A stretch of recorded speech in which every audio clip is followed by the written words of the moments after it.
Setelah kejadian itu, keanehan demi keanehan mulai terjadi di rumah mereka. Suatu malam, Sena terbangun di tengah malam dan terkejut melihat gadis kecil itu sedang berada tepat di atas tubuh Sarah yang sedang tertidur.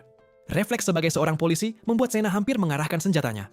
Namun dalam sekejap, keadaan kembali normal seolah tidak pernah terjadi apapun. Keesokan harinya, gadis kecil itu tiba-tiba melompat dari lantai 2 rumah. Sena dan Sarah panik, tapi sesuatu yang mustahil justru terjadi. Anak itu berdiri dan bermain begitu saja, tanpa mengalami luka sedikit pun. Keanehan belum berhenti.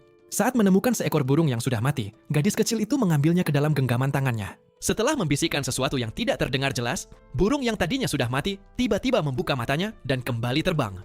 Sejak gadis kecil itu tinggal bersama mereka, Sena juga mulai mengalami perubahan.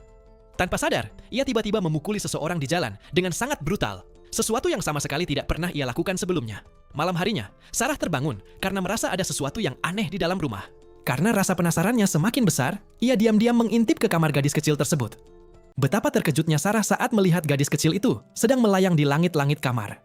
Tubuhnya benar-benar menggantung tanpa menyentuh apapun. Setelah menyaksikan semua kejadian mengerikan itu, Sena dan Sarah akhirnya memutuskan untuk memulangkan gadis kecil tersebut ke panti sosial. Mereka yakin ada sesuatu yang tidak beres dengan anak itu. Namun semuanya sudah terlambat. Semakin Sena menyelidiki asal-usul gadis itu, semakin mengerikan kenyataan yang ia temukan. Gadis kecil itu ternyata memiliki hubungan dengan ritual gelap, kekuatan supranatural, dan rahasia yang seharusnya tidak pernah diketahui siapapun. Sosok yang selama ini mereka rawat ternyata hanyalah arwah yang diutus oleh makhluk dari dimensi lain untuk membawa tumbal. Keinginan Sarah yang begitu besar untuk memiliki seorang anak membuatnya perlahan kehilangan kewarasannya.